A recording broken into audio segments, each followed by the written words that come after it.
આજે દેવ ક્યારે મળે ખબર છે? ધર્મની પ્રાપ્તિ એમને નથી થતી. ગુણતા તો બધાને આવડે, ભુવાને આવડે ને ભગતને આવડે, સામાન્ય માણસને આવડે. ધૂણી તો બધાય જાય,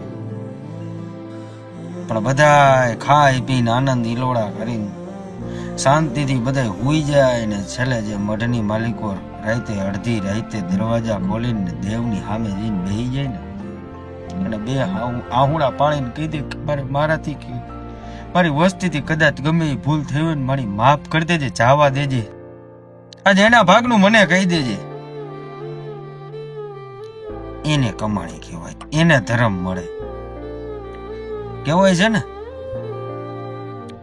કે કદાચ તમે ગમે એવો વેદ જાણતા હોય, ગમે એટલું ધર્મ જાણતા હોય, ગમે તે વિદ્યા જાણતા હોય, પણ જો એ વિદ્યાનો ઉપયોગ કરવાનો સમય હોય અને તમે એનો ઉપયોગ ન કરો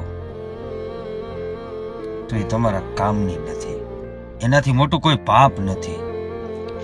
અરે કદાચ તમારો દુશ્મને સામે બેઠો હોય ને તો તમે જ્ઞાન હોય તમારી પાસે, ધર્મ હોય ને વિદ્યા હોય ને તો તમારે એને બચાવવો પડે.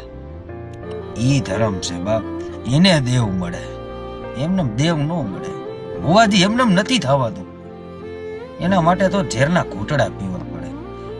મહાદેવ જેવા મહાદેવે ઝેરના ઘૂંટડા પીધા હતા, પછી મહાદેવ કહેવાડા, નીલકંઠ કહેવાડા, એને પરમાણ દેવા પડ્યા હતા. આપણે તો માણસ છે.